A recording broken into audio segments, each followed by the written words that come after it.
Well, for better or for worse, the internet is changing the way that we interact these days.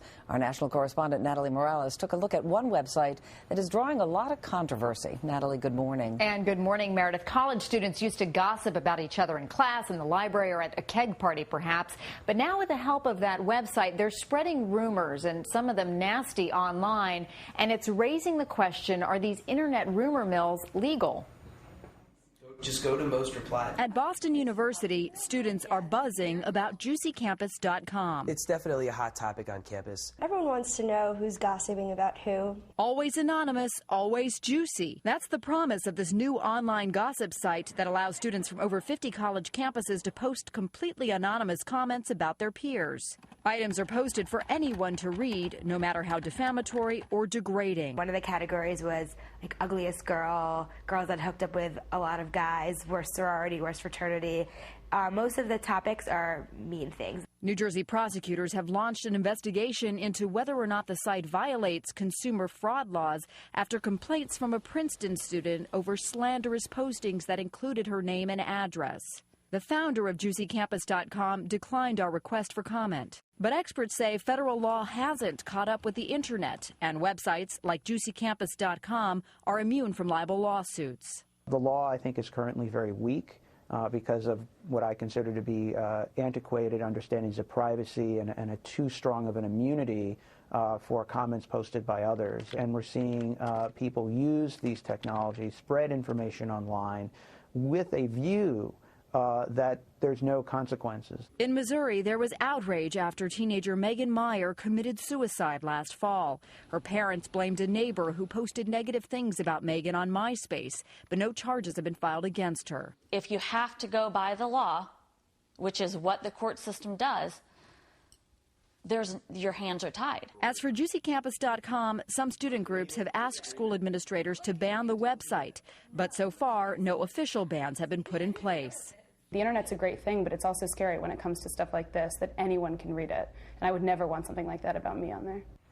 JuicyCampus.com advises users that offensive content may be removed, but according to the New Jersey Attorney General's office, the site lacks the tools to report or dispute this material. And Meredith, what some students are doing, apparently, is they're actually just boycotting the website, which may be the thing to do in this case. Yeah, I think actually students at Pepperdine may be doing that. Natalie, thanks very much. Dan Abrams is NBC's chief legal correspondent and host of MSNBC's Verdict. Dan, good morning to you. Good morning. Help me out with the legal end of this. The consumer fraud argument that New Jersey prosecutors are pursuing. What is that exactly? They're basically saying you're not promising you're not delivering what you promised. On the website, you say no offensive material, and yet you allow a lot of offensive material. And in fact, you don't have anything there to prevent offensive material. So they know that legally they can't say we just don't like what's on the site. What we can say, they believe, is you're not delivering what you promised. A tough legal argument, but a novel one. Do they have a leg to stand on, do you think? Well, look, this is kind of a legal end run. I mean, this stuff is awful, what's on this website. The question is, what can they do legally? And they know that generally, as you heard in the piece, what people say on there is protected, meaning if they can figure out who said it, those people can get sued. But the website itself can't be sort of abolished simply because of what other people are writing on there. So if you knew who had sent something that was libelous, you could sue them, but because it's anonymous, all these people who are logging on, you can't. Is that what it is? Right. That's the problem. You have to know who's saying what. And because this site is so anonymous, it's tough to figure it out. But why can't you go after the content provider for simply posting that stuff, allowing it to be posted? Because there's a law, a specific law that protects the content provider that says, for example, in an AOL chat room or wherever it is, Yahoo chat room, they're not going to be shut down because someone put something up. The question now is what New Jersey is saying is, okay, fine, we get that. What we're going to do instead is we're going to say, you said that you don't allow offensive material, and yet you don't have anything to prevent it.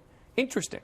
So if you, me, anybody, my kid who happens to be in college, something goes up that is a lie, that is hurtful, damaging, libel of any sort, no recourse. If you can't figure out who said it, it's going to be tough. But the laws are changing. The key is figuring out who the person is who said it. If it's anonymous and awful things are said, you can try to do whatever you can to get the website to pull it.